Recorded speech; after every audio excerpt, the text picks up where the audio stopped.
Hello guys, in this video I am going to explain the solution of this question number 28b of chapter 7 capacitors and inductors from this book Engineering Circuit Analysis by Hayt, Kemmerly and Durham. So the question is that this circuit, it is in this state for a very long time and we need to determine this current Ix. So as I explained in the previous video that if in a circuit, if we have the inductor, then inductor will be replaced with a short circuit and capacitor will be replaced with open circuit if the circuit is in this state for a very long time and if the sources are constant, right? If the sources are not constant, then we cannot do this, right? We cannot replace inductor with a short circuit and capacitor with an open circuit. But over here, since in this circuit the sources are constant, so we can replace the inductor with a short circuit and capacitor with an open circuit. Now in this particular question, we have one capacitor over here, one inductor over here. It means this capacitor will be replaced with open circuit and this inductor will be replaced with a short circuit. So let me draw this particular circuit. So first we have a battery, right? If this battery is 2 ampere, then we have this capacitor. Now since it will be replaced with open circuit, so we have this. Then we have a resistor 4K. Then we have this resistor in parallel, this is 1K, right? Then we have a current source 10A. Then we have another resistor which is 2K, and then we have this 5K, and then this inductor, it will be replaced with a short circuit, so we are going to have this, right? So simply we replace the inductor with a short circuit and the capacitor with the open circuit. And now this is our Ix, so our Ix is, this is our Ix, right? Now to solve this particular question, we can to determine the value of Ix, we can use any theorem. So over here, since we have a closed loops, so we can use the mesh analysis.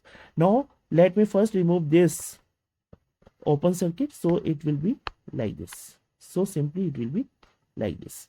Now let me assume the loop currents. Let it be I1, let the second loop be I2, and the third loop, let it be I3.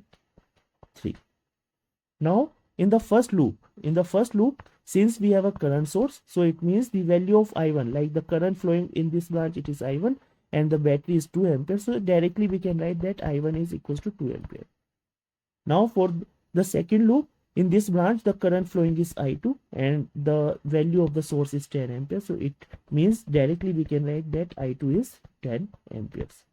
Now for the third case, we need to write a KVL. So writing the KVL for this 2K current, if current is flowing in this direction, then this current, it will be I3 minus I2.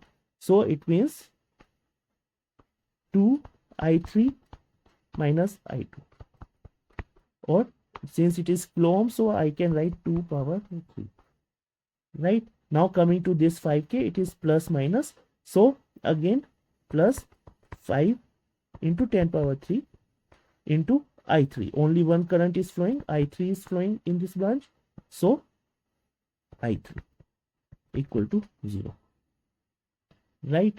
Now this and this is going to cancel out, so it is the reason that it is not required to convert 2 kilo ohm to ohms, right? So now solving this equation, like we will get 7I3 is equals to 2I2. I2, we know the value of I2, it is 10, so I3, it will be 2 into 10 upon 7, right? So it will be 20 by 7. Now what is 20 by 7? It will be 20 by 7, it will be amperes.